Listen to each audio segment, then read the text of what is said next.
Buzz, it's your favorite federal informant. Listen you guys, I am on vacation but I wanted to pop in and talk about this thing that's going on. I know you guys heard about it. A lot of people have questions. I wanted to come and address it.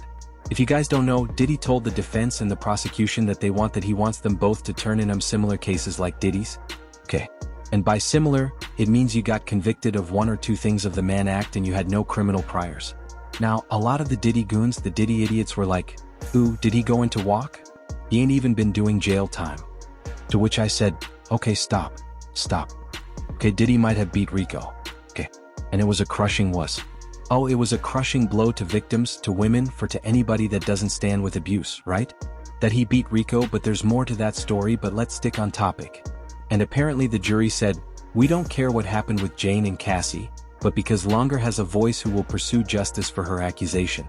As of the Diddy, no expansion of the investigation, no isolation orders, no equipment access, no suspension of attorney communication, and I did some research. I talked to my legal people and I took notes. So, whenever I take notes, this is going to be good. Okay. Now, what did the judge ask for? He asked for comparable case law or statistics on similar Mann convictions. Now, first of all, this request is not unusual, but it is never neutral. It usually signals one or two things. One, that the judge is exploring options to justify a lighter sentence or release, especially if they're asking about parole eligibility, probation, or sentencing ranges.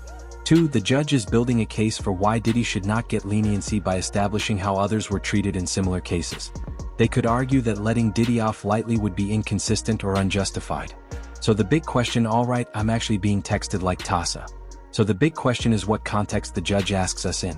And the thing is, if we look at the Diddy case, this is where things get tricky. The judges already denied bail and called Diddy violent. He read him to filth. The judge was not happy. Okay. And said his community ties made him more dangerous, not low. So, it's going to be hard for Diddy to rebrand himself. The judge also has letters from multiple victims who explicitly said he's a threat and allegedly wielded violence as a means of control. Diddy has access money and potential leverage over witnesses.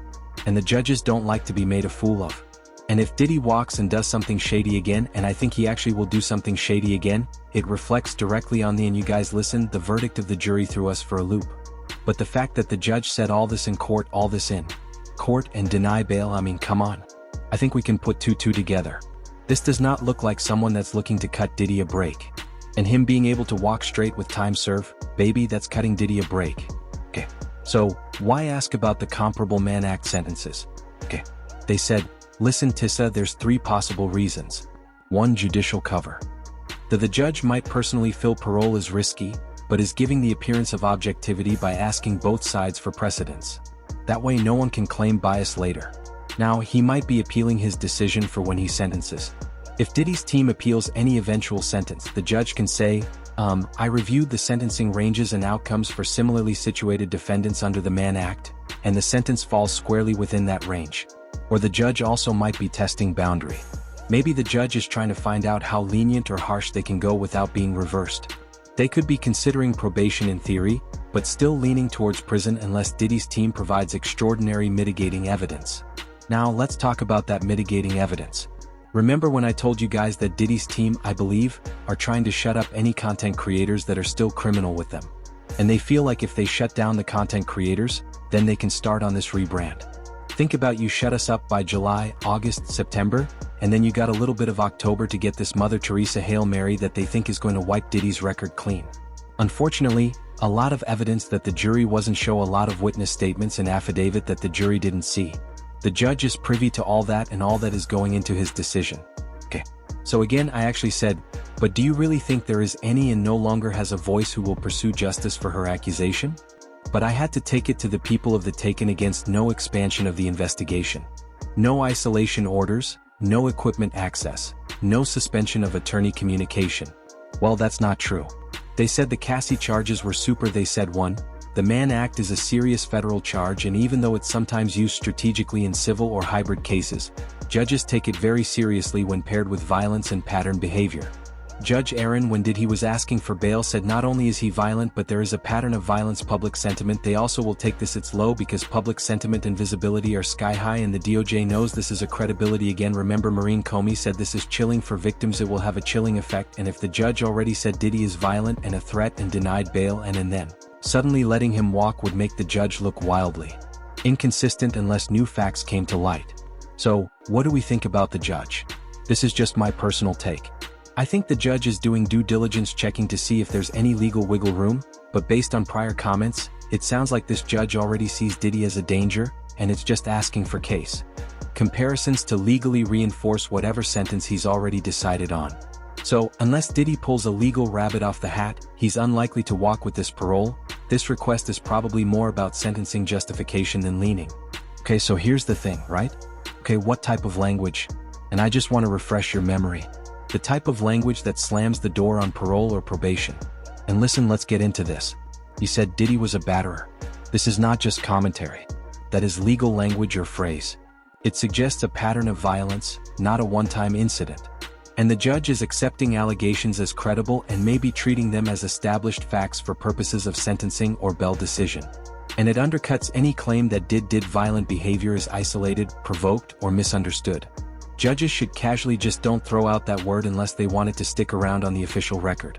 He also said, your client admitted he is violent and tried to preemptively enter a batter program. This is huge because pre-sentencing rehabilitation attempts like enrolling in a battery program are often seen by judges as damage control and not sincere The fact that Diddy knew to enroll in that program shows consciousness of guilt. He anticipated legal trouble. Admission of violence undercuts any "I didn't do it" or "this was exaggerated" defense.